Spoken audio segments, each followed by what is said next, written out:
Some claim the Gulf War was the first war fought live on television. In fact, the public never saw the true face of the battle. People are saying, oh, well, gosh, there was no danger there at all. It wasn't really a war. It was a war, but I'll tell you what, our forces were just damn good. At different times, it seemed like something out of Star Wars, where you had all this high-tech stuff. And at other times, it was like being part of a huge firing squad. I'd look at the map of the Iraqi army, and I know that each one of those little boxes on the map was 10 or 15,000 human beings that we were going to attack as ferociously as possible. During the 43 days of the Gulf War, there was no escape for the soldiers trapped inside the KillBox.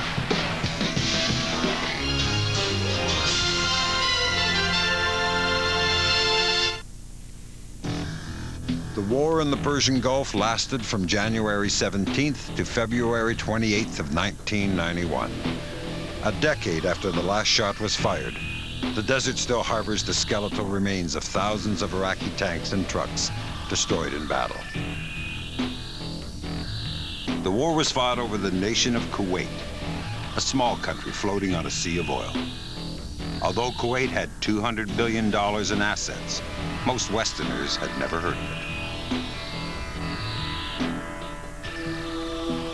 The Kuwaitis kept a low political profile because they sat in a vulnerable position between the large, volatile nations of Saudi Arabia, Iran, and Iraq. Kuwait's anonymity came to an abrupt end on August 2nd, 1990. Early in the morning, 3 divisions of Iraq's Republican Guard and a division of Iraqi Special Forces moved into Kuwait's capital city. Massive manpower, massive forces, soldiers everywhere like ants. The highways were blocked by tanks and by soldiers, by trucks, everything, going towards Kuwait City. Kuwait's small army was quickly overwhelmed by 100,000 Iraqi troops.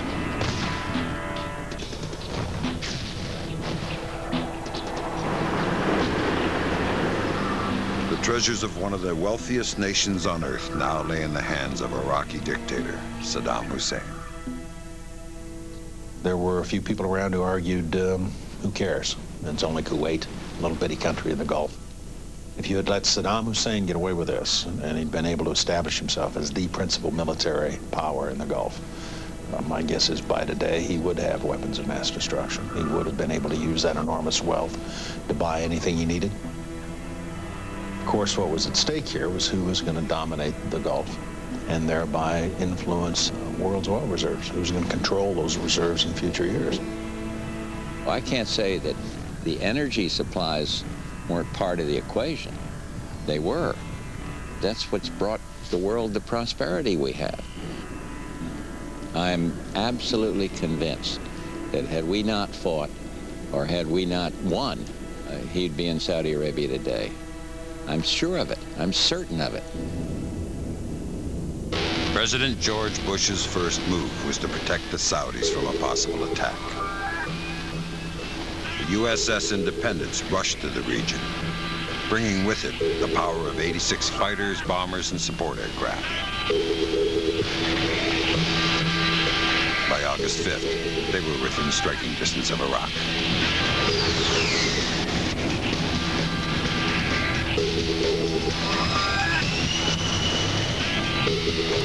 The Navy was followed by a small defensive force of fighter planes, Marines, and airborne troops. These soldiers called themselves speed bumps because at first they stood little chance of holding off the hundreds of thousands of enemy soldiers poised at the Saudi border.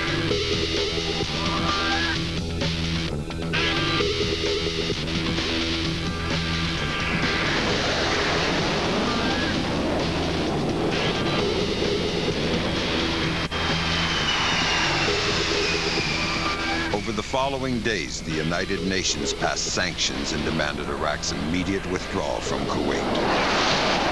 American forces grew to 100,000. They were soon joined by soldiers from 25 other countries. The coalition faced what appeared to be a powerful opponent. 2 years earlier, Iraq emerged from an 8-year war with Iran. The war was bloody and expensive. But Saddam came out of it with a well-equipped army, 1 million men strong. Saddam has a very strong will. He always underestimates his opponents, and he is not concerned with the loss of human life at all. Iraq's army was divided between draftees and professional soldiers. Saddam planned to keep the 120,000 professionals of the Republican Guard in reserve, letting the vast pool of draftees bear the brunt of an Allied assault. Iraq was armed with good quality weapons, including Soviet-made ballistic missiles called Scuds. Saddam made it clear he had no compunction about using Scuds against Israel and Saudi Arabia.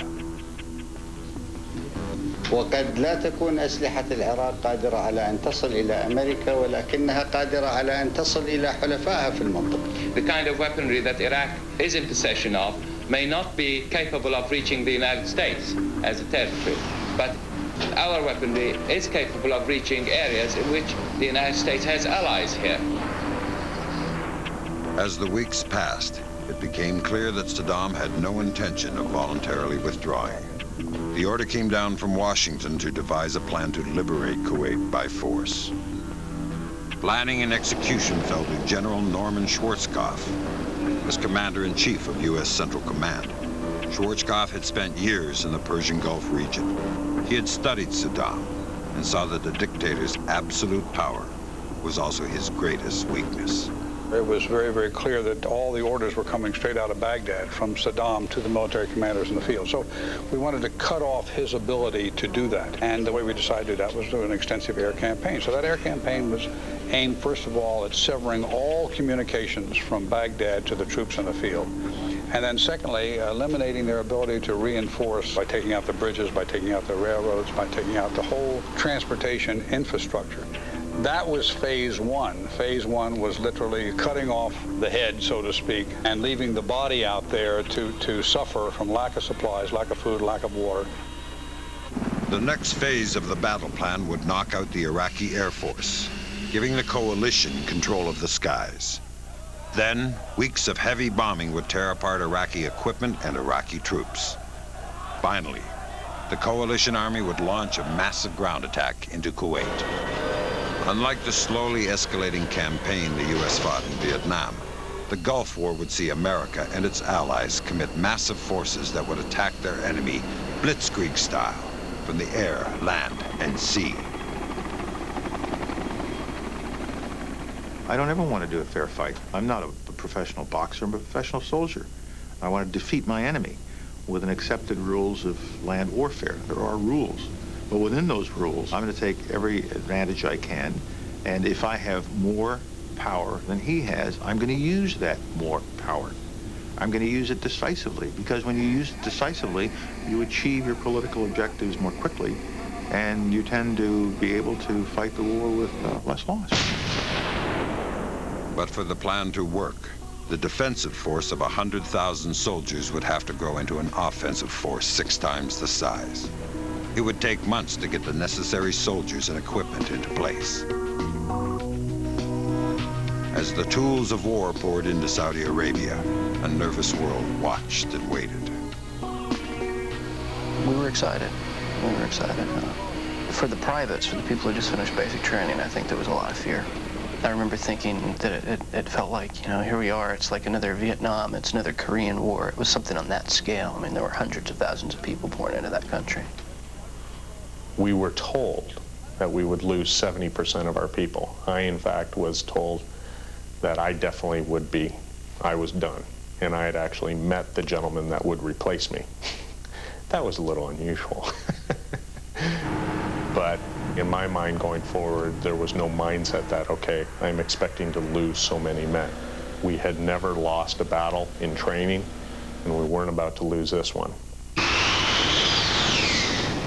We all know that we bring violence to our enemies, and we train to do that. But there's always that question in the back of your mind of, even though I've put my heart and soul into this, and will I be able to perform? Will I truly be a warrior?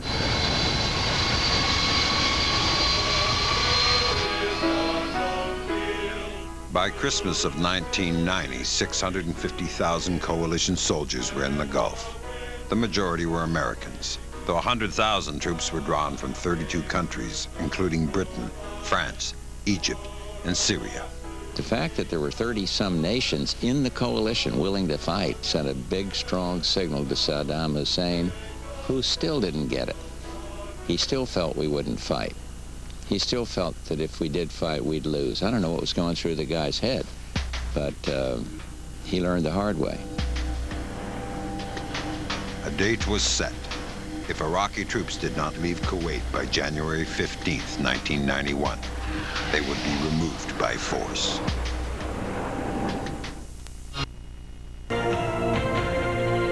This is a news break from Discovery.com. This computer-generated face appears in a new scientific documentary that portrays Jesus Christ as dark-skinned, quite different from the fair-skinned blonde Jesus most often found in paintings. Forensic evidence from the 1st century was used to create the new face. For the latest science news, go to Discovery.com News.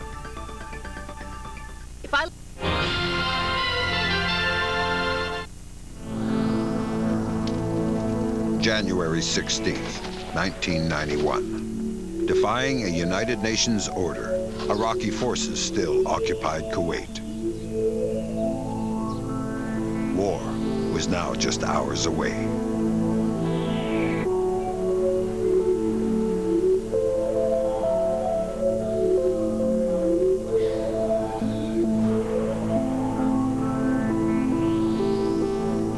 In the desert, coalition pilots prepared to strike the first blows of the war, now codenamed Operation Desert Storm. The battle would begin with a massive airstrike on military targets inside Iraq. The critical mission of bombing the capital city of Baghdad fell to the Air Force's secret weapon, the F-117 stealth fighter. The stealth fighter's unique shape deflected radar waves, making the plane difficult for the enemy to see and shoot down. It was the only plane that stood a chance of getting through Baghdad's air defenses, but it had yet to be tested in a major battle. For General Chuck Horner, the commander of the Coalition Air Force, using the 117s was a dangerous but necessary gamble. Now, we knew from our experiments and our measurements that stealth worked. We'd never really done it before. And I thought to myself, what if I'm the first general that loses every entire stealth airplane in the opening moments of the war? From a bomb-proof bunker in Saudi Arabia, Horner, Schwarzkopf, and the air campaign staff set the war in motion.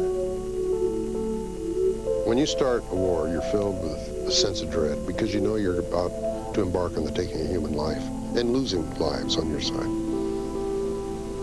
We were well trained. We had the absolute best technology that anybody's ever had. We had planned as methodically and as carefully as we could.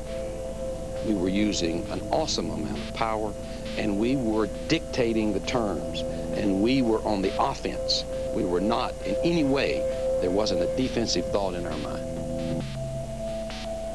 At midnight, 10 stealth fighters roared out of their secret base in Saudi Arabia and began the 2-hour flight to Iraq. From the sea, Tomahawk cruise missiles shot out of their cages. Together with the stealth fighters, they were set to destroy power plants, command buildings, and communication networks. This was phase 1 of the master plan, taking out the head.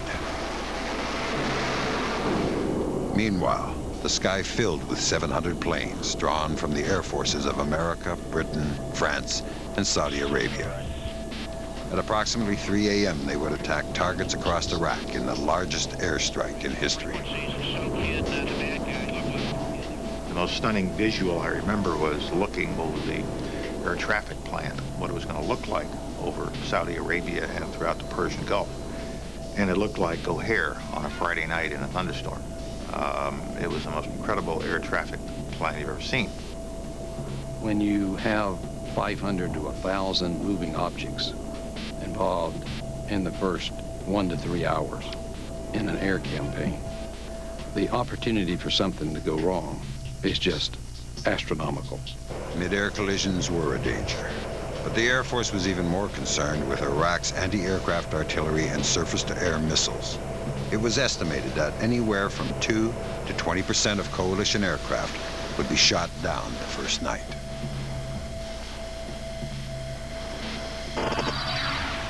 If the stealth fighters made it past the border unharmed and hit their targets on schedule, Iraq's air defense system would be severely handicapped. The risks for other coalition pilots would be drastically reduced. The planners feared that when the 117s bombed Baghdad, it might trigger an automatic launch of Scud missiles in western Iraq. To stop this from happening, 2 radar outposts on the Iraqi border had to be eliminated before the mass bombing began. Destroying the outposts would create a blind spot, enabling F-15E fighter bombers to fly into Iraq and hit the Scud sites. The job of destroying the outposts was given to a task force of heavily armed Apache attack helicopters. Special operations choppers flew alongside to spot targets and jam enemy transmissions. Pilots flew in low to avoid being spotted by radar. They navigated using night vision goggles, one of the many technological advantages the coalition had over their opponents. At precisely 2:38 a.m., the Apaches fired off a round of Hellfire missiles, and Operation Desert Storm began. Got it. Good. Got the #1 target. Excellent. The darkness of the desert being so complete, the flash of an explosion lit up everything. You know, one flash after another, as the radar site blew up. And they fired their rockets and their 30mm gun into the radar site to ensure that it was eradicated. And it was like fireworks. As the Apache struck the radar post, the first wave of stealth fighters reached the city of Baghdad.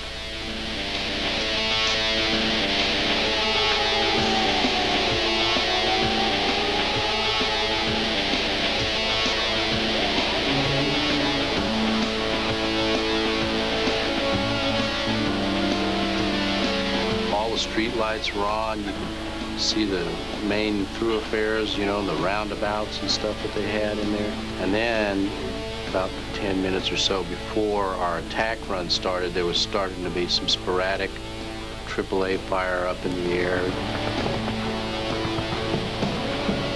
They didn't see anything on the radars, so they just started with these red fire hose, if you will, just laying down fire everywhere.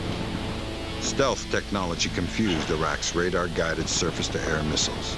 But the sheer number of shells anti-aircraft artillery fired into the sky was daunting. I don't think any of us were prepared for the volume of AAA fire that came out of that city that night. It was truly incredible. You know, in the airplane, it was quiet, and you just saw a lot of the stuff. You started living your life, so to speak, in small increments. You know, after you see all this stuff coming up all around you and everything, you start saying, okay, just let me get there to release the bomb. You know, and then after the bomb left, you said, okay, just let me keep guiding the bomb till it impacts. And then after the bomb impacts, you say, okay, now just let me get the hell out of here.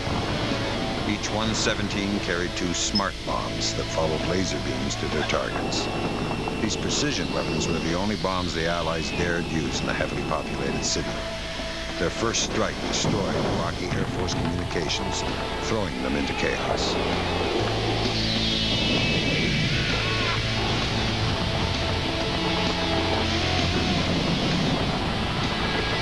It's like you stuck a stick in a hornet's nest now, after the bombs exploded. The reaction of the 7 of us was pretty universal, and holy mackerel, I don't know how we were supposed to get through that. The stealth fighters completed their bombing run in 3 minutes. Then they raced back to the safety of the Saudi border. I remember I counted 5, and I thought, oh my God, we lost one, you know.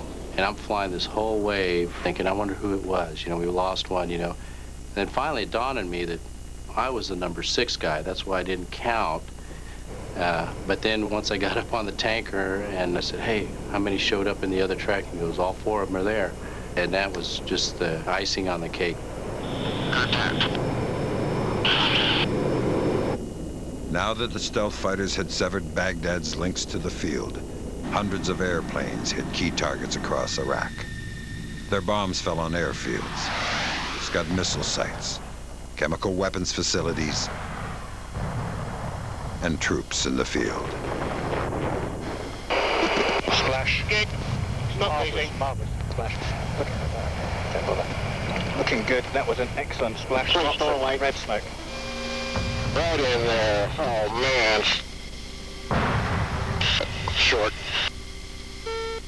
Out of the hundreds of airplanes flying the first night, only one was lost. This was good news for the coalition. For Iraqi soldiers, it was the beginning of a long nightmare. Everybody knew this is a loser war. We're not fighting people, we're fighting technology. And it's about 31 countries that we're fighting. Plus we are hungry. We are not really well armed compared to the Allies. So this is a loser war. Who are we fooling? We're fooling ourselves if we say otherwise. During the Gulf War, U.S. and Allied forces found their targets by graphing the desert and dividing it into kill boxes. To check out a timeline and photo gallery of events during the Gulf War, visit Inside the Kill Box at Discovery.com. Brought to you by UBS Paine-Webber. Client asked me, now that you're a part of UBS Warburg,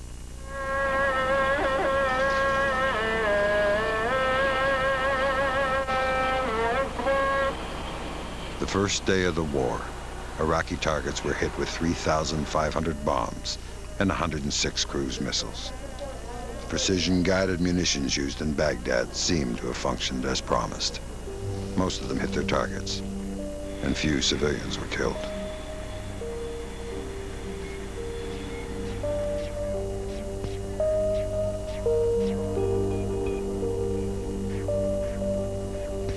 The first morning after the initial strikes, I think we all were very, very pleased with the way things turned out.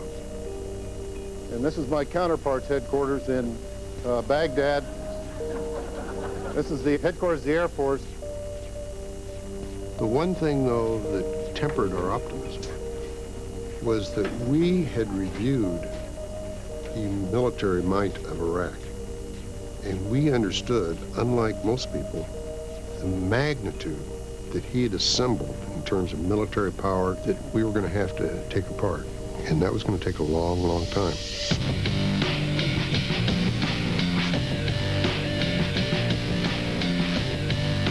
Now, coalition bombers began to methodically take apart Iraq's military infrastructure.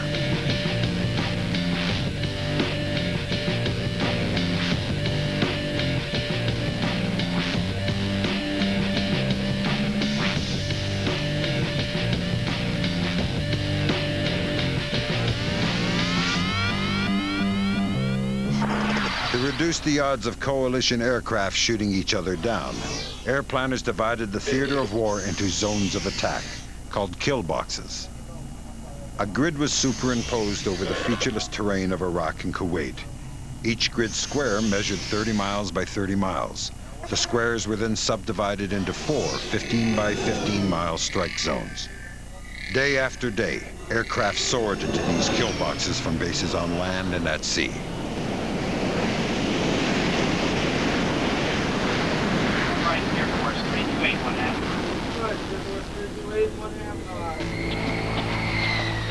By the start of the air war, the Navy had 6 carrier battle groups in the Gulf. 483 fighters, bombers, and support planes flew off these floating air stations. Strike planes ranged from the aging but capable A-6 bomber to the FA-18 Hornet. The Hornet is a fast and nimble aircraft that can drop bombs and dogfight at supersonic speed. On January 17th, Hornet pilot Mark Fox became the first coalition aviator to shoot down an Iraqi MiG fighter. Loaded down with 8,000 pounds of bombs, Fox was sent out to destroy a heavy defended airfield in western Iraq. But as he approached his target, Navy radar spotted an enemy plane flying up to intercept him. The E2 controller came up and he said, 400, that bandit's on your nose at 15. He put it in terms that meant this is relative to you. 400, that bandit's on your nose at 15. So I immediately went to a quick acquisition mode of the radar. 200, bogey on the nose, 28,000, 7 miles, 21. I fired a heat-seeking missile first, and I had a huge wave of self-doubt about the validity of that shot. It was the first day of hunting season, and I could have had a little buck fever there. I wanted to kill the guy as soon as I got the bandit call. And so when the missile came off the rail, it disappeared. MiG-21 low, it's a MiG-21. We are nose to nose. He's supersonic, going about Mach 1.3. I'm going about 9/10 the speed of sound. So I launched the radar-guided missile, and I watched it burn all the way to him. As soon as the radar-guided missile fired, the heat-seeking missile hit him. And then the radar-guided missile hit him. You kind of get programmed in your mind that, you know, an airplane is just going to explode into smithereens. And this airplane had been hit by 2 missiles, and it was still in one piece. That's a MiG-21. Yep, that's confirmed.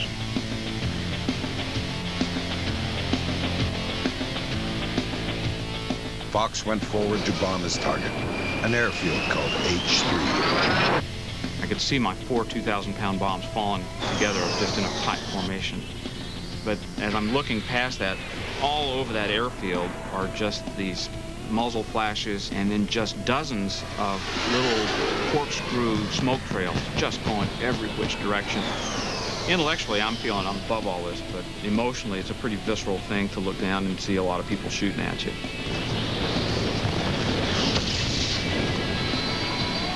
All I knew was the first day was a real steep order for me. But having done it, it was so much easier to go back and do it again. The bombing campaign had left the Iraqi Air Force dazed and blind. But coalition pilots could see everything, thanks to the airborne warning and control system aircraft flying in the Gulf. AWACS tracked everything in the sky. They could spot threats from 200 miles out. AWACS proved lethally effective when they worked in concert with fighters such as F-15 Eagles, which were responsible for 33 of the coalition's 38 air-to-air kills. Most of those battles happened in the first week of the war. After that, Iraqi pilots gave up fighting. Many escaped or attempted to escape to Iran.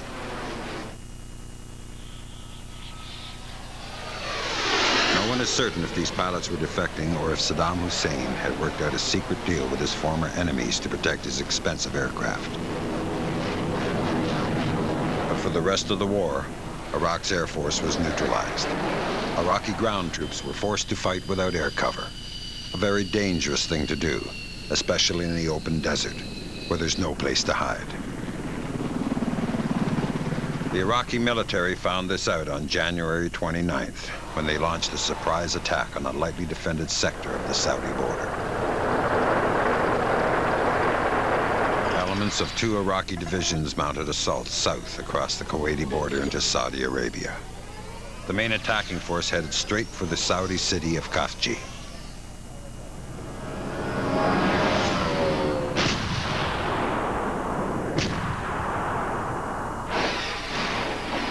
Because Khafji was within Iraqi artillery range, it had been evacuated months before.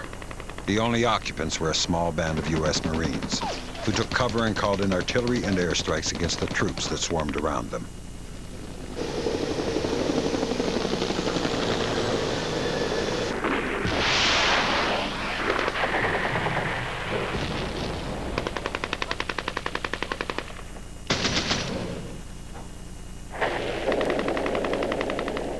It was a large operation to test the waters and drew the Allies into starting the ground war, because the ongoing air campaign was devastating our forces.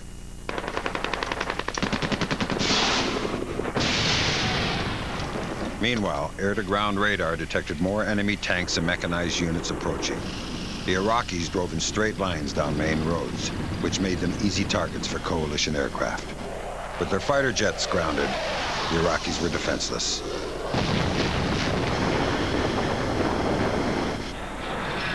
Bombing, artillery fire, and aggressive fighting by Marines on the ground quickly repulsed the invaders.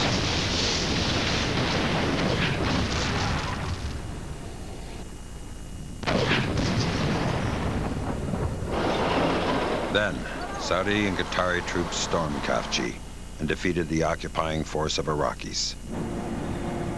The competent performance of the young and inexperienced Saudi army surprised many, including the Saudis themselves. Khafji boosted the morale of all the coalition. It boosted the morale of Saudis, and it gained Saudis internationally gained respect that they know how to fight. For U.S. Marines, the Battle of Khafji provided valuable tactical information. We learned that if you bloodied the nose of the Iraqis in round one, they didn't want to come out for round two. Just didn't. We learned that they had a difficult time coordinating an attack. We could see this. It just wasn't well timed, it wasn't well executed. When the Battle of Khafji began, Saddam declared the ground war had started. But the failure at Khafji was followed by an embarrassed silence. No one, including Schwarzkopf, knew when the coalition would strike. During the 6 weeks of the Gulf War, Iraq fired 91 Scud missiles into Saudi Arabia and Israel. Scuds were not guided missiles, but they achieved Saddam Hussein's goal of spreading terror and political uncertainty throughout the Middle East.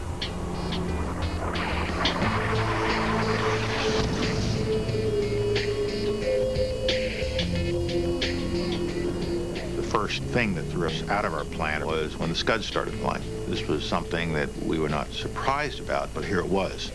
And they clearly were escalating out of the tactical air war into a political war. It was more or less political propaganda with regard to Israel. Iraq was trying very hard to mix up the cards, to get Israel to join the war. If Israel had joined the war against Iraq, then the coalition would have been jeopardized. America's first response was to send its new Patriot missile-killing system to Israel to shoot down the incoming rockets. But Israel still wanted to launch its own airstrikes against Iraq. To keep the Israelis from attacking, Schwarzkopf devoted almost a third of his air power to hunting Scuds. It was not an easy task. Most Scuds were mounted on trucks that were constantly on the move.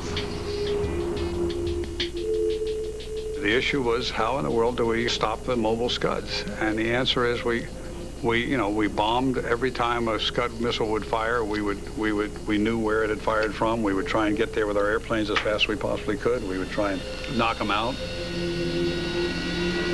The Scud hunt required pilots to scour the desert floors, searching for targets protected by batteries of surface-to-air missiles and artillery. The airplanes best suited for the mission were F-15Es and British Tornadoes. They were used throughout the war against airfields and other high-value targets. 1,000 feet, that makes it 40, that looks good. Coming on the pickle button. We're looking good, clear to pickle. Roger 2, 1, lasers off, gone, bomb's gone. Roger that. Right turn. Coming right, coming right, 4, 3, 2, 1, for about 10 should be impact. Boom! Oh, yes! Coming right. Plus 19. Buddy spike base plus 19. Lasers off, coming right. We destroyed that thing bigger than Dallas. Okay, coming right, heading to... For F-15E pilot David Eberly, the best part of flying a strike fighter was the journey to and from a target. You're sitting there on the end of a machine which becomes an extension of your own body. And you're not conscious of moving the stick or throttles or turning the yoke. You're being propelled through a three-dimensional medium where you can reach out and touch the face of God. For British Tornado pilot John Peters, the strike mission was challenging and frightening. We're just flying along, and I mean, out there it's a waste of time. It's just like sandpaper. It just goes on and on and on. But then there's a line on the map, and the little circle in the center crosses over this line. On the map, it goes Saudi Arabia, Iraq. Nothing changes outside. It is a flat, featureless desert. There's nothing. There's just rock and sand, nothing. But suddenly, just that little circle crossing over that line, you're very aware now you're in enemy territory and people want to kill you.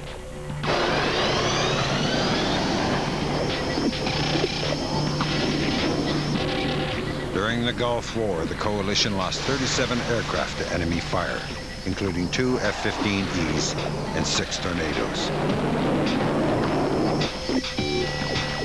Pilots Peters and Everly both fell prey to surface-to-air missiles. I looked down to the right side and I saw reddish-orange plume, and it wasn't moving, which from training tells us it's targeted toward your aircraft. And seeing the red-orange plume getting closer, I turned to the right to force an overshoot, and it went by us. And as soon as I rolled wings level, there was a brilliant, stunning white flash. It just stopped everything. There's no noise. It was just that sort of a feeling that you get that you have either died or passed through one heck of a bright light. When suddenly, and we didn't see the missile, suddenly you get this huge kabang, and the whole aircraft is sort of shunted across the desert floor. I'm seeing sand and sky and sand, and I'm pushing the stick, and I said, I can't hold it, prepare to eject, prepare to eject. It was just a gut feeling. Something's not right in the cockpit, and I have to get us out of here. And through that thought process, as fast as it may have been, I found my hands were already raising the ejection handle. This wall of flame was just marching towards us. I mean, we were doing about 300-400 knots, and it was like flying the nose of an aircraft outside of a comet of flame. So it wasn't a difficult decision. 3, 2, 1, eject, eject, eject.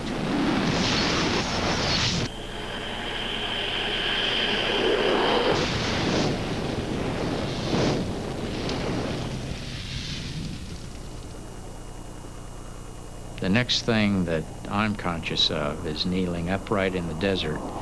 I have no idea where I am, how I got there, and I'm somewhat hoping that I'm dreaming.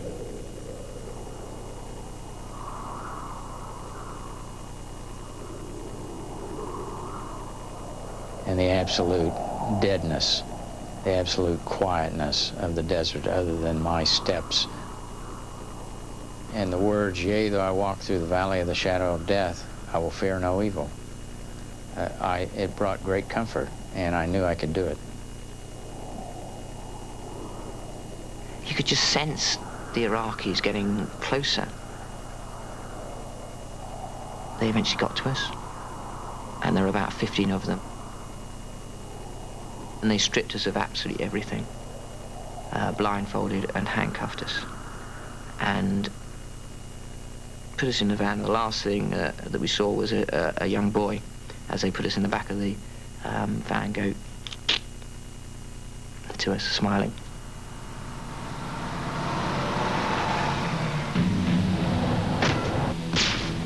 As January gave way to February, the coalition air campaign showed no sign of relenting.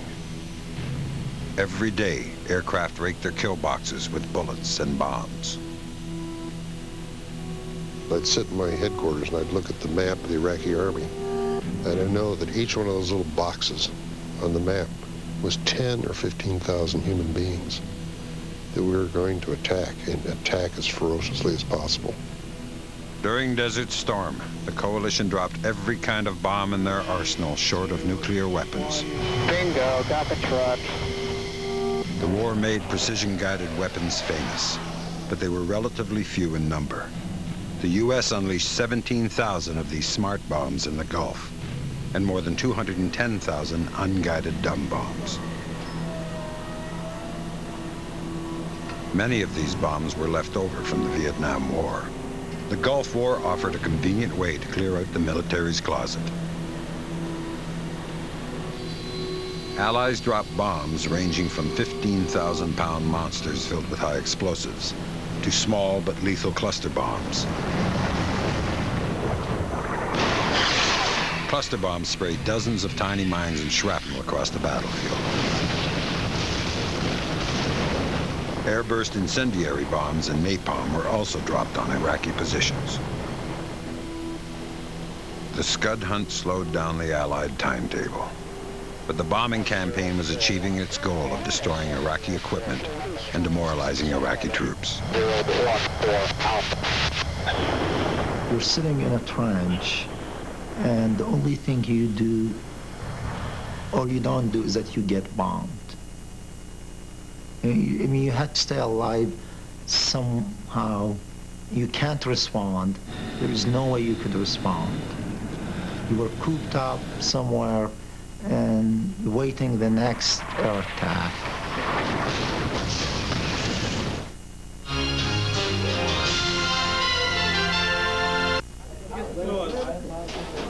By day, the Alfredos bunker was an intelligence outpost. But unknown to the Air Force, at night the bunker doubled as an air raid shelter. More than 200 civilians were killed here by a laser-guided weapon. No matter how smart the bomb, it cannot distinguish between soldiers and civilians. After this, Colin Powell severely limited strikes on Baghdad. To Saddam Hussein, the Alfredos bombing was good propaganda. But the grinding effects of the air war were making an impact on the dictator. Throughout the war, he stayed on the move, hiding in bunkers or staying in residential neighborhoods he knew the Allies would not attack. Publicly, he threatened dire consequences for the Americans, promising that mines and rivers of fire would engulf ground troops. He predicted that hundreds of thousands of soldiers would return home in body bags. But privately, Saddam wanted the coalition to strike while he still had an army to defend himself with. Constant bombing was tearing his soldiers and equipment apart. He looked for ways to force the coalition to send in their troops. His first move was an act of environmental terrorism. At the end of January, Saddam ordered his men to pump oil stored at Kuwait's Mina al-Amadi facility into the Persian Gulf. They dumped 400 million gallons of oil into the sea, creating a 20-mile-long slick.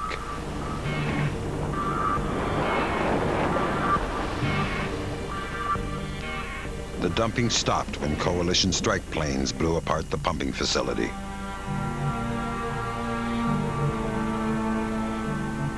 Next, Saddam ordered his engineers to dynamite Kuwait's 600 oil wells.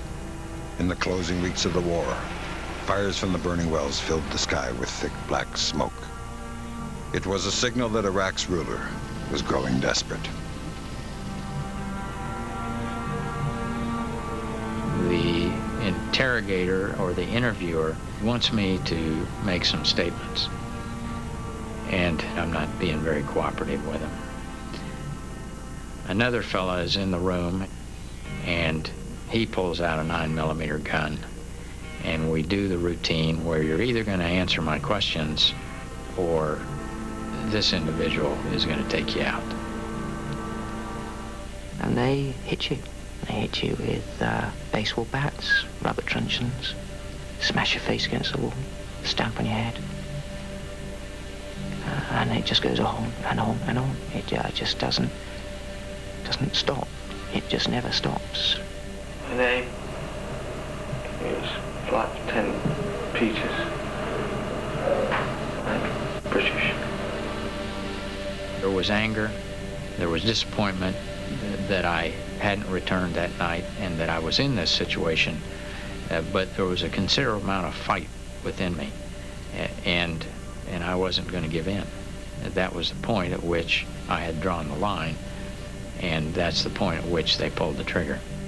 You can turn around and go, ah, but that just means they will beat you more. So I very much played as if I was completely out of it, and try not to say what they wanted me to say. Your age? 29. And I pictured in my mind, he would pull the trigger, and against this wall would be everything inside of my head. And we got to that point, and they pulled the trigger, and the magazine was out of the pistol. Once you go through that, then the rest is all downhill. Would you give your name and rank, please? Colonel David William Iberly. Ismi Al-Aqid David William Iberly. What's your nationality, David? United States. Well, to me, this is kind of a good news situation, because I realize that if I'm being photographed, eventually that is going to get back to the hands of our intelligence people, and my family and others will know that I'm alive. You got a message? Check me in, guys. I love you. No, Father. People say you must take them. Hey, I'm dropping bombs on them. What do you expect them to do? You know, we're killing people by the thousands. What do you expect them to do? And they know we've got information. What do you expect them to do? You know, get real. And what would you do? Well, of course, we'd treat them extremely nicely. You know, yeah. So, war is nasty.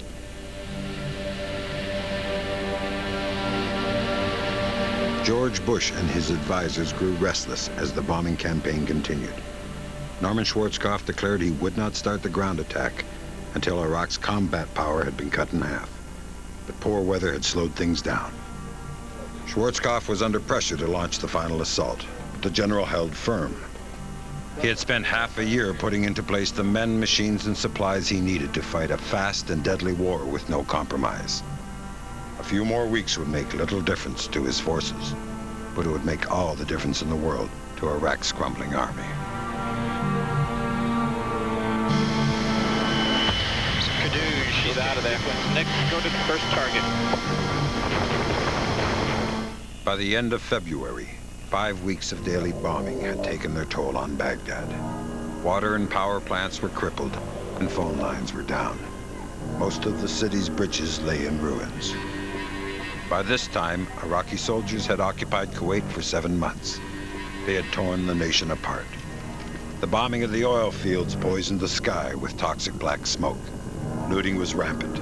Rape, torture, and assassination had become commonplace.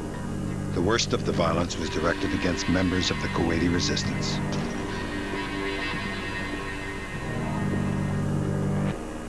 On the coastlines of Kuwait and Iraq, thousands of troops waited for an attack from the sea that would never come. Saddam was convinced that Kuwait would be stormed by Marines in a D-Day-style amphibious invasion. The U.S. Navy did its best to keep him thinking that was going to happen. They conducted a series of feints into Kuwait.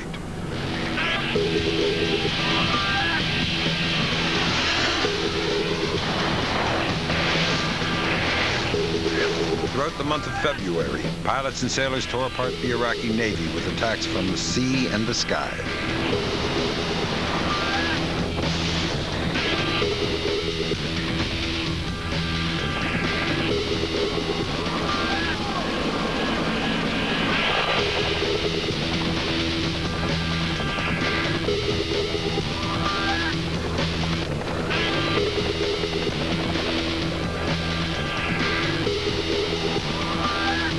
Navy SEALs sabotaged the boats and staged dangerous shoreline raids to help convince Saddam that the amphibious assault was finally happening.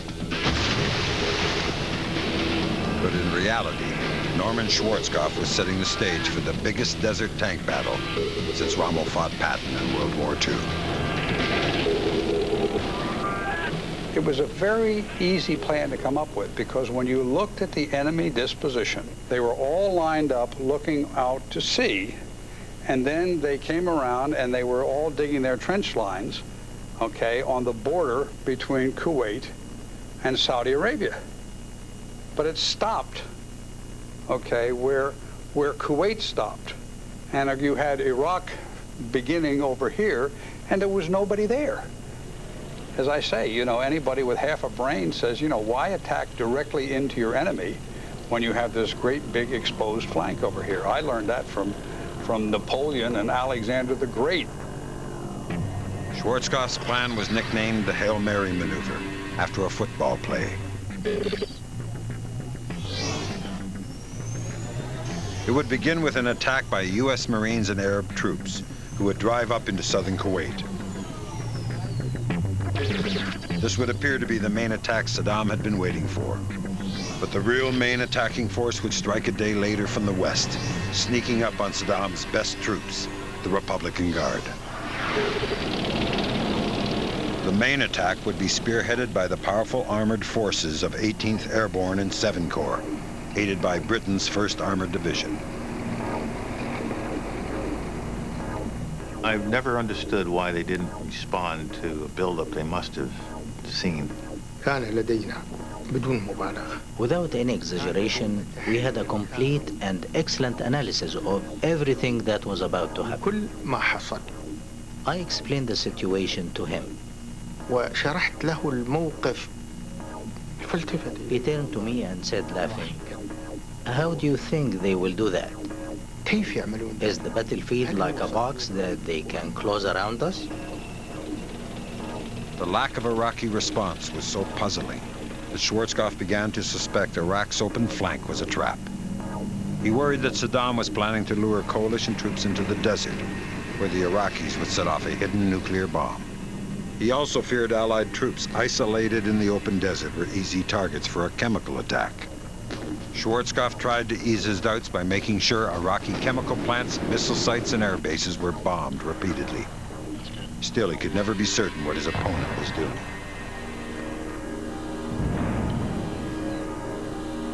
To the outside world, Schwarzkopf was the picture of the American general. Confident, stern, formidable. Privately, he wrestled with the knowledge that one mistake could cost thousands of soldiers their lives. There were certainly times when my morale was not very high. And, you know, it was sort of, why me, Lord, type of a reaction. And then I said, wait a minute, this is exactly what you've been trained for your entire life. And if not you, who? You know, who else is going to come in here and not be doing exactly the same thing you're doing and not be under exactly the same pressure you're under? MacArthur gave a great speech at West Point. It's forever known as the Duty, Honor, Country speech. And basically, he finishes up by saying, you know, that this is what you're trained for. And if you were to fail, 1,000 ghosts will rise from their white crosses thundering the words Duty, Honor, Country. That probably sustained me more than anything else. General Walter Boomer understood Schwarzkopf's anxiety. He was about to lead the U.S. Marines in the battle for Kuwait. I had 92,000 Marines in my command, and I wanted every single one of them to go home to their family. Well, I had 92,000. He had the entire force. So I know that we both felt tremendous pressure. You just sort of lived with it. It never left you. I mean, you woke up at 2 in the morning if you weren't awake anyhow, working, thinking about, oh my God, how am I going to do this?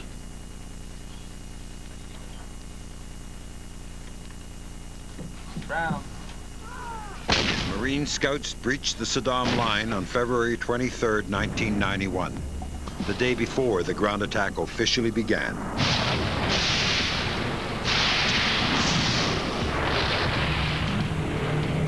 As shells exploded overhead, Navy engineers tore a passage through the double line of sand mounds, trenches, barbed wire, and minefields. The Iraqis had spent 7 months preparing. Some estimated up to 80% of the soldiers leading the attack would be killed in action. The fighting was hard, but the Marines managed to penetrate the outer perimeter of the Saddam line without losing any men. Infantrymen rushed through and took up positions as far as 12 miles into Kuwait.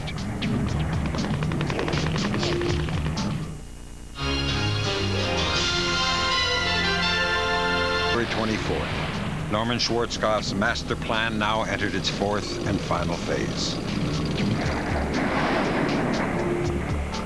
At 4 in the morning, the 1st Marine Expeditionary Force began its main breach of the Saddam line. Now the real problems began. 85,000 men had to blaze a trail through the 20-kilometer deep kill zone situated between two enormous minefields.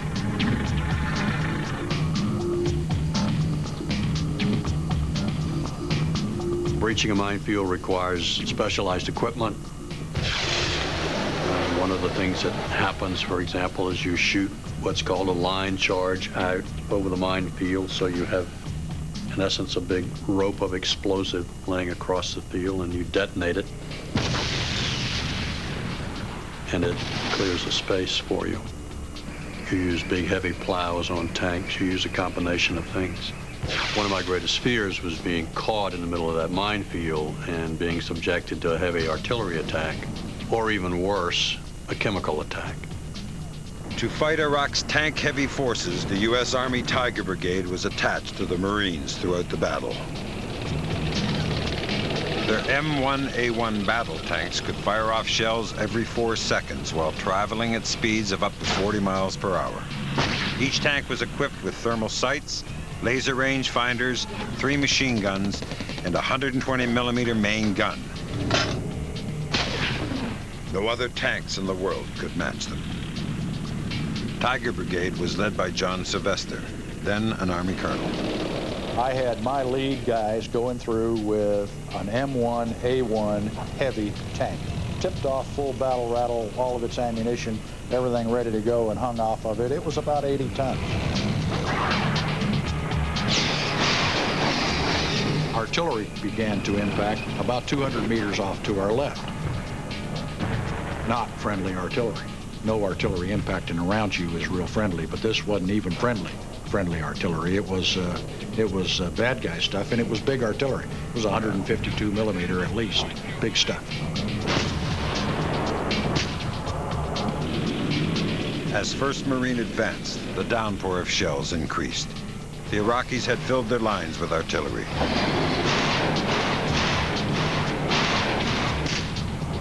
They had a lot of weapons, they had a lot of capability, but fundamentally they were very poorly trained.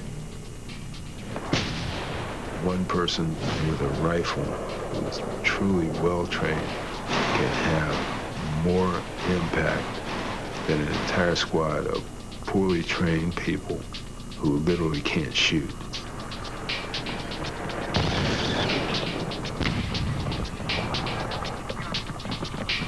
By the afternoon, the entire expeditionary force had crossed the Saddam line, nearly a day ahead of schedule. 1 Marine was killed, and 16 were wounded in the advance, fewer than anyone had dared hope. Hold up! Hold up! Hey, take up. They got something in the bunkers. Boomer's worst fears seemed to come true when 2 Marines were burned by what might have been mustard gas. But no further incidents were reported. The massive chemical attack the Marines expected never materialized.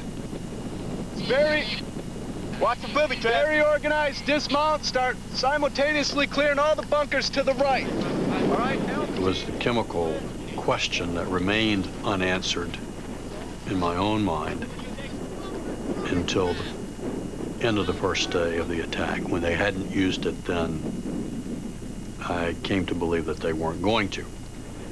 But once through, we didn't want to stop. It's a small country, and we believed that it wouldn't take us long to liberate Kuwait.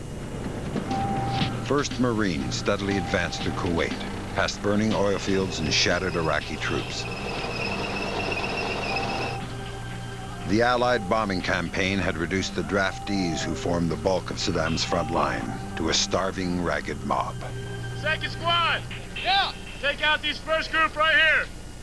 Marines, steeled for a pitched battle, found themselves overwhelmed by surrendering Iraqi soldiers.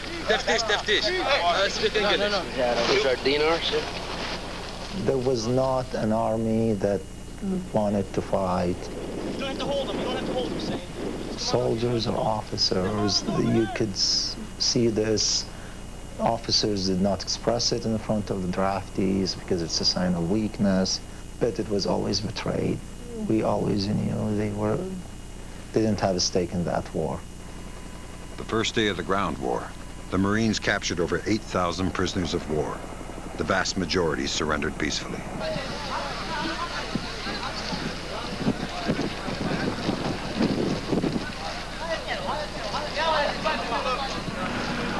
It was an amazing sight. You would see 1,000 Iraqi soldiers being herded back into Saudi Arabia to the south by 1 or 2 young Marines. They just wanted out of there. We were literally rapidly being overwhelmed.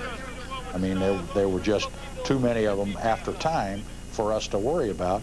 And what these guys were doing was throwing MREs down on the ground and water bottles and just waving these guys on to the south, and we kept on motoring to the north.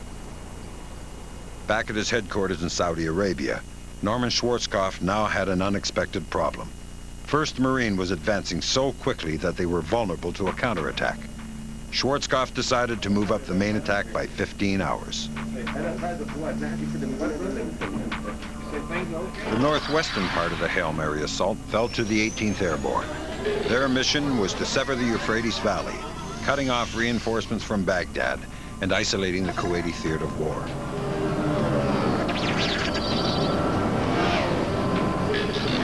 The Corps was spearheaded by scouts who roamed the desert miles ahead of the main body, searching for the enemy. The pace is literally as fast as we could drive.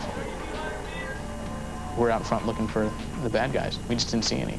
The entire way up, we ran into one Iraqi observation post. We captured the guy, took away his weapons and told him to go away. What could we do with him?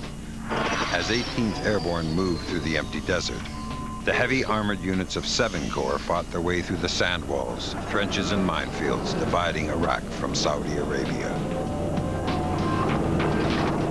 7 Corps was 145,000 soldiers strong and had more than 48,000 trucks, tanks, and helicopters.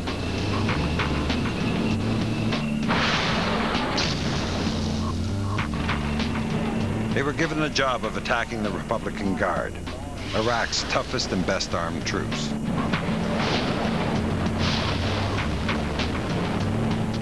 While the Army advanced, the Air Force crippled the fighting power of the Republican Guard. Bombers destroyed thousands of pieces of Iraqi armor in the Kuwaiti theater of war.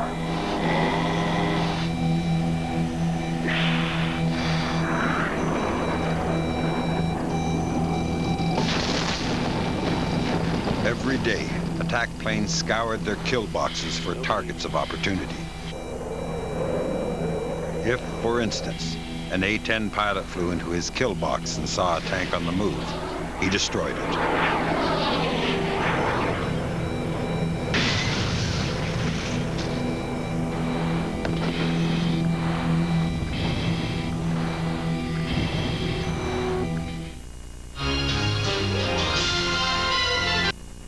At any other time, against any other opponent, Iraq's large and battle-seasoned army might have won the Gulf War.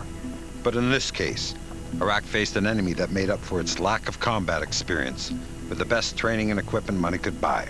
The results were devastating.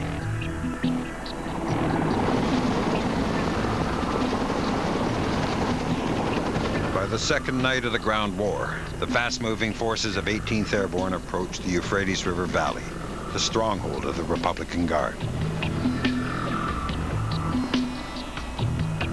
The Guard were Saddam Hussein's best troops. Unlike the starving draftees at the border, they were professionals armed with good equipment, including powerful Soviet-made T-62 and T-72 tanks. They were prepared to fight, and fight hard. But they expected an attack from Kuwait, so they had aligned their forces facing south. When 18th Airborne roared out of the uncharted western desert, the Guard was taken by surprise. From now to the end of the war, fighting was quick, intense, and brutal.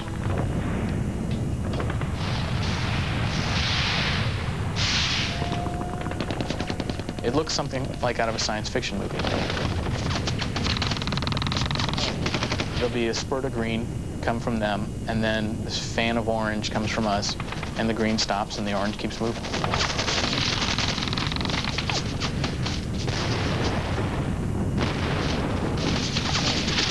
We never stopped, we kept rolling, and each tank was assigned a sector of fire, and as you rolled through it, you shot anything in it. I don't know, I'm guessing we fired 20 or 30 main gun rounds, the explosive ones, into bunkers, and which would have killed anybody inside them. And then, you know, just tens of thousands of rounds of machine gun. I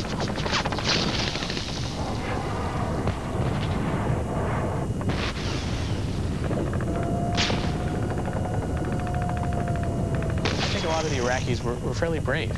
They had no idea what they were up against. You know, late 80s technology fighting early 70s technology. They just did not have a chance. I understand their concern. I mean, these guys are the Republican Guards. They're the baddest of the bad in the Middle East, and they're not used to surrendering. Certainly not used to taking casualties like they took that night. Like the Marines in Kuwait, the soldiers of 18th Airborne became the caretakers of the Iraqis who survived their assault. The wounded from both sides were flown to Army field hospitals.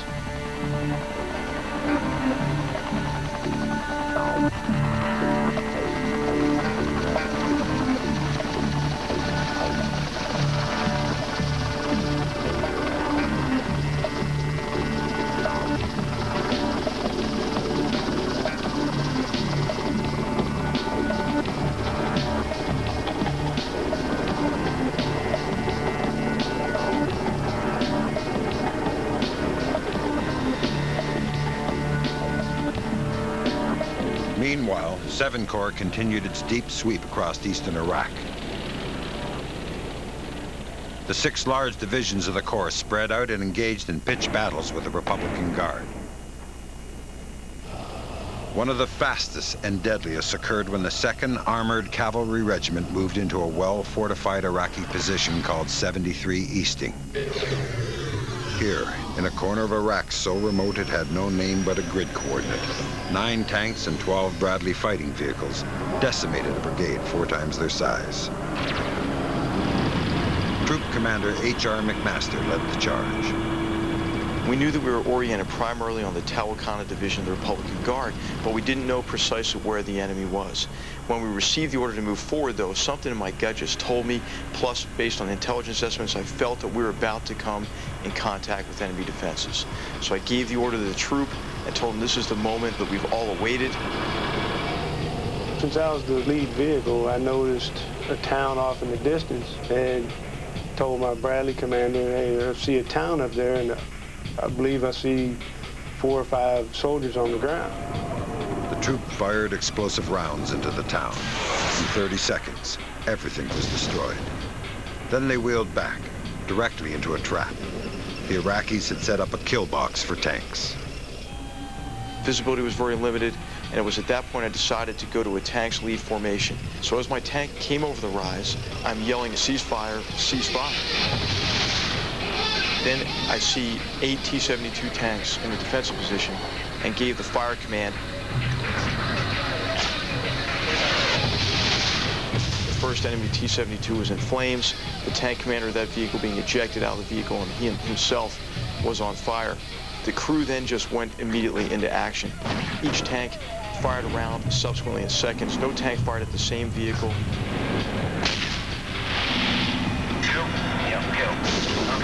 As the M1A1s plowed ahead, fast-moving Bradley swept across the battlefield, blasting everything the tanks had passed by. It was pretty much sight on one target, shoot it, scan, find another target, shoot it, scan, maybe find another target, and it was already burning, and then scan and find another one, maybe see some troops, shoot them.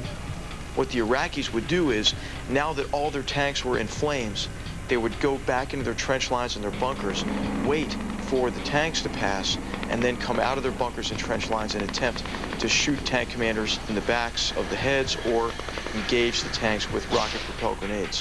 What they didn't know, because there was a screen of smoke now from all the burning armored vehicles, was that Bradleys were also coming behind the smoke.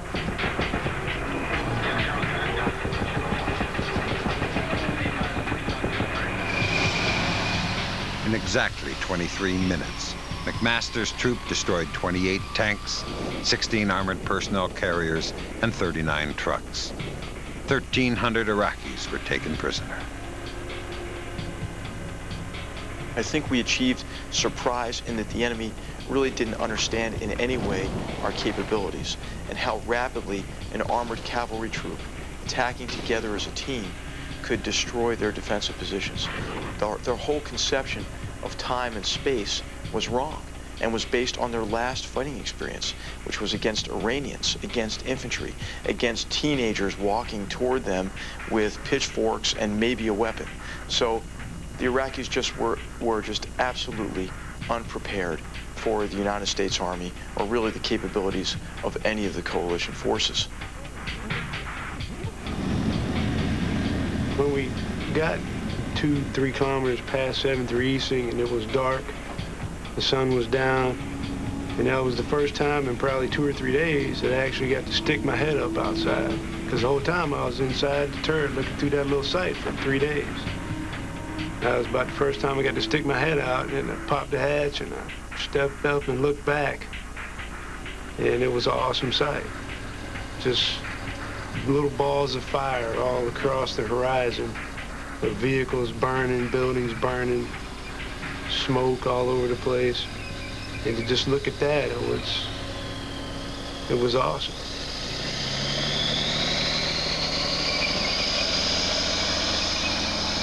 Meanwhile, up north, 18th Airborne was doing what it does best, moving fast and hitting hard.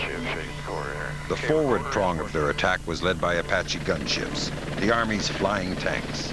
Designed to blast invading Soviet armor columns in Europe, these choppers now swept through the desert, laying waste to everything in their path. Delay on it, all right? Okay, disregard. Good hit. Okay, I'm at ground station. Can you come up ahead? 330. I'm in that area. Over on the rear of us, that's good. Stand by, 330, take off that. Line sight on. Jenny, okay. You reckon we got it? I think so. Okay, we'll pull forward.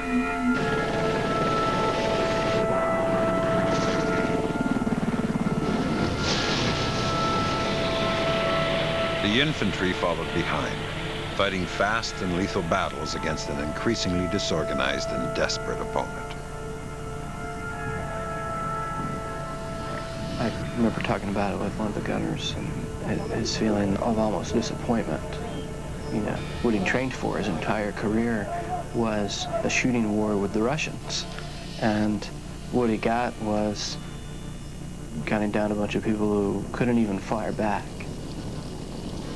As a scout, I was 12 inches above the battlefield, and I'd look out the door, and it's 12 inches down. So when people were shot, burned up, dismembered, what have you, I can reach down and touch them. So it's not very distant for me.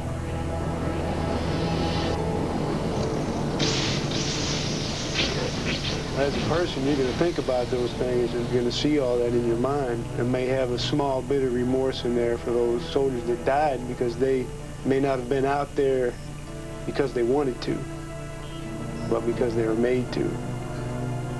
But I had to do what I had to do to defend myself and my country. I don't think there are many folks that saw any fighting who came away beating their chest saying, oh, I'm really glad we killed all those guys. I don't think that's the reaction. I think it's a different reaction. I don't go home unless I go through Iraq. And I'm glad it wasn't me, one of my guys.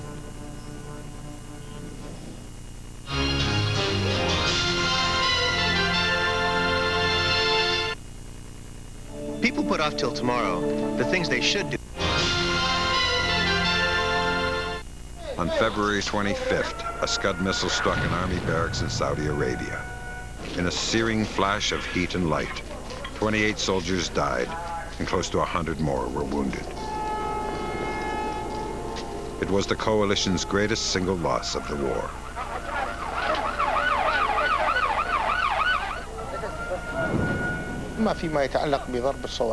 With respect to bombing Saudi Arabia, that was revenge.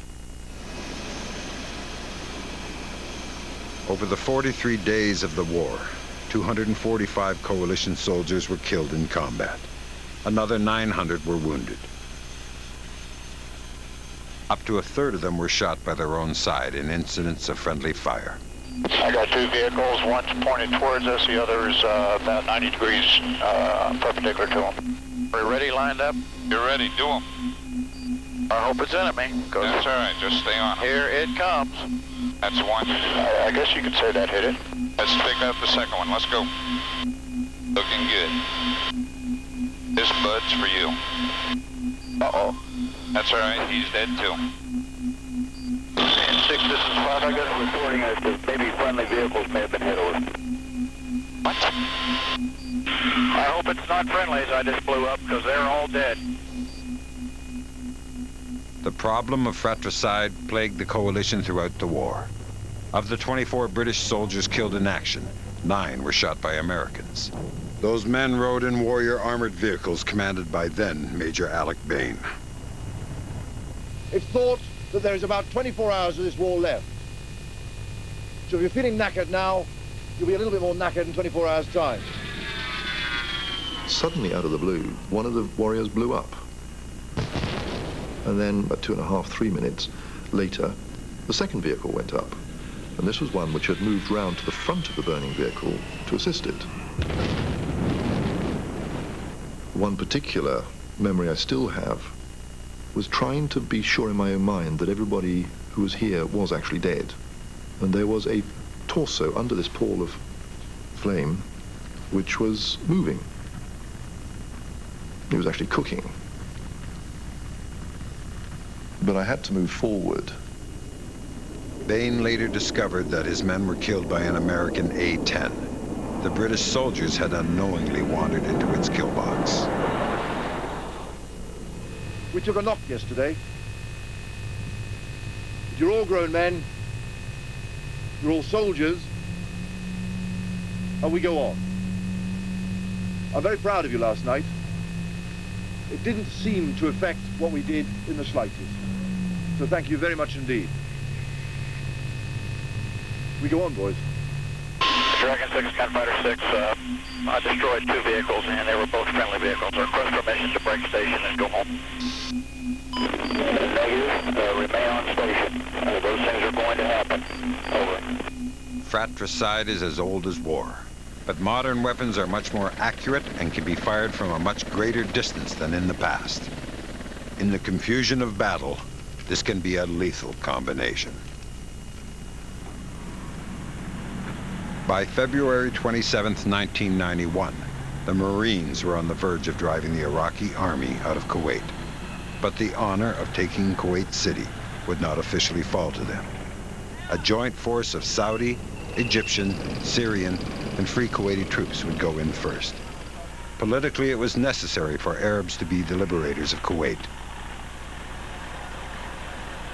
With Marines providing cover, the joint Arab force moved into the capital city. By the time they went into Kuwait City, I knew that all the Iraqis had left, so there was really no danger. But it was important, I think, for Arab troops to be seen moving into Kuwait. General Boomer, when we went back to the airport and I asked him, can I go and see my family? He said, yes, and you can have my convoy taking you to your house. And they took me to my house with a convoy. Imagine a convoy. I won't forget it. Meanwhile, a long column of Iraqi troops loaded down with military equipment and stolen goods beat a hasty retreat out of Kuwait. They fled along the road to Basra, now better known as the Highway of Death. The head of the Kuwaiti underground called me and he said they're leaving. He was crying. I started crying. And then we said, we need to stop this exodus because this is military capability, which may be turned around and brought back into play in a few years. The Iraqis that were in Kuwait, from the top person to the lowest person, were the most brutal individuals that societies had to deal with since World War II. So when the call came that they were taking their equipment and cars and trucks and exiting, I called Colonel Bull Baker and I said, I want you to get 12 air crews and I want you to personally take them to the airplane. Tell them they only have to do one thing. Go to Kuwait City, go north on Highway 6, and stop the convoy. F-15Es boxed the convoy in by bombing vehicles at the front and the end of the column. Then bombers and helicopter gunships went down the 2-mile-long line of traffic and methodically blew up every single vehicle. It was one of the most controversial events of the war. There were some Iraqis who were killed, but I was there at that point when the Iraqi truck engines were still running. Nobody in them, but the engine was running. So they weren't stupid. They had seen air coming down the column and they'd bailed out and escaped over in the marsh and ultimately made their way back into Iraq. So it really wasn't a highway of death, per se. That was the most horrible scene I've ever seen in my life. And all you can see is destroyed equipment and corpses. A few meters away from me, there was a tank covered with corpses, still freshly killed. Their blood was dripping. And the whole tank was covered with corpses and blood. Faced with the grim results, some wondered if overwhelming force had mutated into overkill. That created a sense that we were beating up on these Iraqis who were just simply trying to flee the battlefield. It did not convey the sense about defanging the Iraqis sufficiently so that they'd stay in their box for at least 10 years. So I had no problem with what we did on the so-called highway of death or destruction. But in Washington, the political leadership feared that more scenes like the destruction on the road to Basra would tarnish what was amounting to a picture-perfect victory.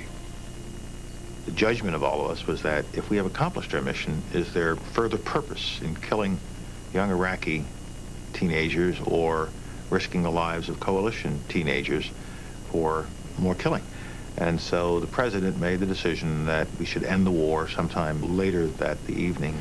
After consulting with Secretary of Defense Cheney, the chairman of the Joint Chiefs of Staff, General Powell, and our coalition partners, I am pleased to announce that at midnight tonight, Eastern Standard Time, exactly 100 hours since ground operations commenced and 6 weeks since the start of Operation Desert Storm, all United States and coalition forces will suspend offensive combat operations.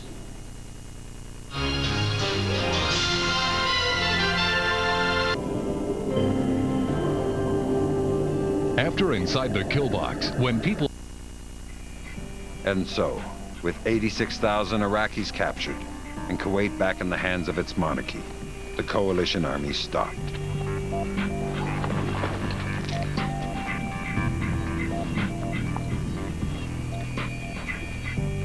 For many soldiers, the ceasefire came just in time. Men and machines had been pressed to their limits. But fighting continued in pockets of the confused battlefield. Lancaster Elements, this is Tucker Base. Control your fires. Avoid igniting the oil fields. Acknowledge. The worst was at the oil fields of Rumaila.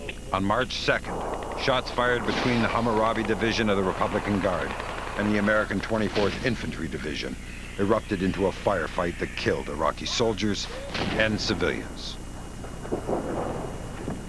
I think this enemy Hammurabi Division was trying to get out, and they fired on our troops. They probably didn't know we were there, and of course that's a dangerous thing to do, is to engage a U.S. division in the dark. Sergeant, left and right. All serviceable military vehicles.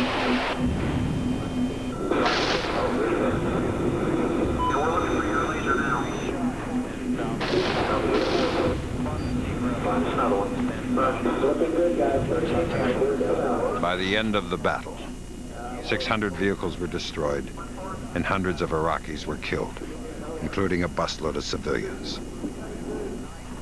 24th Infantry suffered no casualties.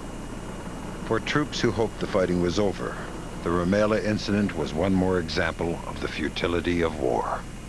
As we were turning onto the causeway at Rumaila, there was this guy, and both of his legs were blown off below the knee, and he was crawling towards the road, and there's a trail of blood behind him. I mean, it's basically he's bleeding to death right in front of us. And as a human being, what I want to do is get out and bandage the guy and help him. But what I did as a 20-year-old behind my machine gun was pointed at him and shout, "Don't move."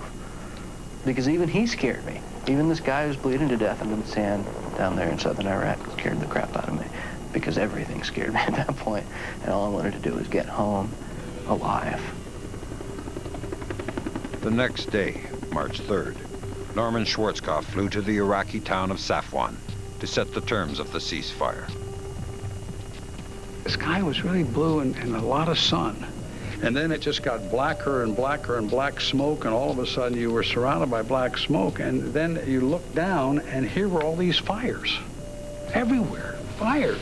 At the time I thought, this must be what hell looks like. You know, and I really got angry. I thought, this is so stupid. I just wanted to make sure that those guys from downtown Baghdad knew exactly what it was they were up against. So what I did was, on the high ground on both sides of the road, I said, I want to have tanks and armored personnel carriers all along the road on both sides, so that when these guys look out in either direction, they see plenty of tanks and plenty of armored personnel carriers right there. And I want armed helicopters flying over their heads. So that's what we did. I'm not here to give them anything. I'm here to tell them exactly what we expect them to do. Any significance, sir, that the meeting is taking place at the end of a dead-end road? Going the wrong way. We're supposed to slow it down. Thank you, guys.